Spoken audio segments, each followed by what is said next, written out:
A minha ideia foi trazer para o leitor dos Garranchos uma infinidade de notas de rodapé, tentando situar esses textos publicados em contextos socioculturais muito distintos, muito diferentes. E a grande dificuldade em se ler com um texto cronístico, um texto publicado em jornal, é você recuperar o discurso do tempo em que ele foi publicado. Porque ele tem um sentido, eu posso, como eu disse no começo dessa minha apresentação, na revista o texto tinha uma significação, ao ser reunido em livro ele tem uma outra. A mesma coisa acontece com os textos de Garranchos. Eu tentei fazer um esforço para trazer para o leitor esse contexto inicial da publicação. Por isso que eu digo que o meu trabalho é um trabalho de arqueologia literária, é um trabalho que me dá grande prazer, que me deu, enfim, coisa de rato de biblioteca, que percorri vários arquivos, várias surpresas boas e ruins. E, além disso, o texto ele tem uma variabilidade geográfica, porque alguns textos foram publicados no Rio de Janeiro, durante a primeira permanência do Graciliano no Rio, porque por volta de 1915 ele tenta uma aventura literária no Rio, ele trabalha como revisor e colaborador de alguns jornais, mas ele retorna no final do mesmo ano, em função de ter uma epidemia de peste bubônica em Palmeira dos Índios, ele perdeu alguns familiares nesse processo, e ele tem que retornar. Então eu tenho textos publicados na primeira permanência dele no Rio, textos publicados em Palmeira dos Índios e textos publicados na segunda permanência, no tempo que ele estava em Maceió, enquanto ele foi secretário da Educação e ao mesmo tempo ele foi diretor da imprensa da imprensa oficial, tanto que hoje a imprensa oficial chama Imprensa Oficial Graciliano Ramos, lá em Maceió, lá em Alagoas. Nesse período, então, ele tem textos desse momento específico, tem um Graciliano que está discutindo principalmente aspectos políticos do Estado, trazendo a experiência dele enquanto ex-prefeito, um prefeito que teve seu nome incensado nacionalmente a partir dos relatórios que ele publicou.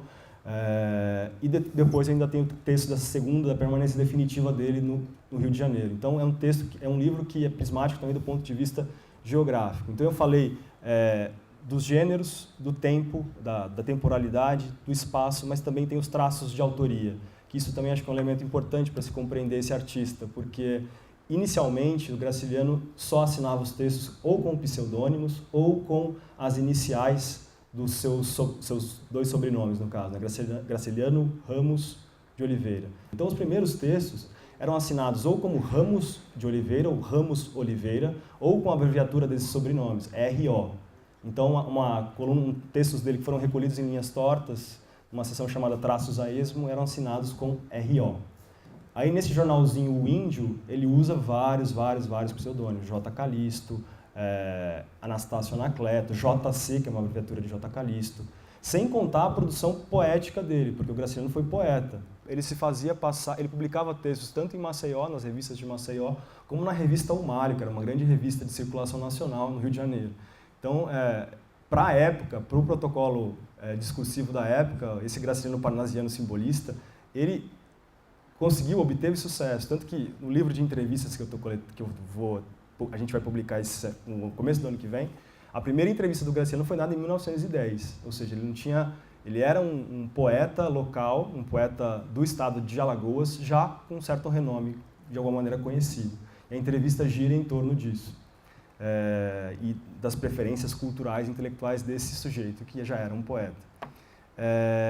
Então, assim, só retomando, eu fiz uma digressãozinha, mas inicialmente ele assinava com os sobrenomes Ramos Oliveira, ou a abreviação R.O., ou se valia de uma série de pseudônimos, como aqui no caso o X, J. Calisto, Anastácio Anacleto, e quando ele vai para a capital, ele também assina como Lúcio Guedes, ou ele começa a usar a abreviatura G.R.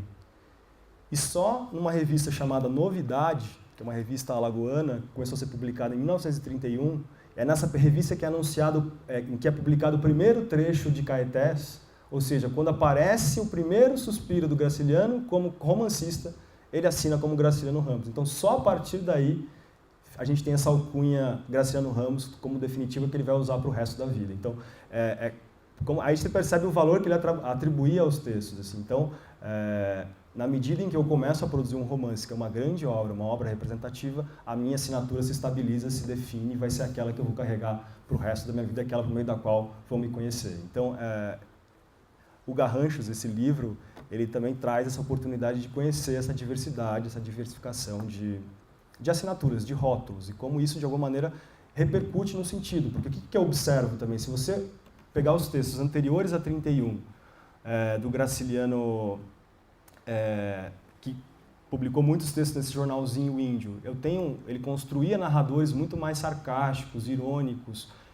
Ele estava muito próximo de uma tradição cronística do Eça de Queiroz, ou mesmo do Machado, assim, de você construir narradores irônicos que se distanciavam da cena que está sendo mostrada, com um viés extremamente satírico, jocoso. São narradores, assim, tanto que, se você pega um volume da Ática, que foi publicado em 87, que reúne uma parcela da produção do Graciliano Ramos, assim, tem uma análise crítica sobre as crônicas, e, assim, muitos dizem que elas não deixam dever em nada aos textos, por exemplo, do Machado, do próprio Rubem Braga ou do Carlos Drummond de Andrade, são considerados os grandes cronistas em língua portuguesa. Então, esse primeiro Graciliano, que assinava com pseudônimos, é um Graciliano mais despreocupado, mais livre, mais sarcástico, irônico. Não que ele vai perder isso, muito pelo contrário, a ironia o acompanha durante toda a vida em todos os suportes nos quais ele escreve. Mas muda o tom, porque a partir do momento em que ele começa a publicar romances e começa a participar do discurso cultural nacional, ou seja, ele deixa de falar para a localidade. Primeiro, você percebe como vai ampliando a ressonância do discurso do Graciliano. De início, Palmeira dos Índios, depois ele passa para a capital do Estado, para o Estado todo, e depois para o Brasil, que é o grande discurso literário da época. Ele passa a trabalhar, a interferir diretamente nesse discurso, ele e os companheiros da geração dele, da geração de 30. Então, muda o tom. O Graciliano, assinando como Graciliano Ramos os textos de jornal, é muito mais um Graciliano ensaísta, um Graciliano que vai se debruçar principalmente sobre literatura e vida literária nacional. Então, é uma outra perspectiva. Essa materialidade da vida cotidiana, ele vai se afastando. Assim, tanto que o Graciliano cronista, é como se ele, depois que ele sai da prisão, ele vai perdendo força, perto do Graciliano romancista, contista, memorialista. Então, ele se afasta um pouco disso. Então, é como se essa alcunha literária trouxesse uma certa seriedade, uma certa responsabilidade de um grande autor que em vida já era considerado um grande autor e pelos seus pares era considerado um mestre, o velho Graça.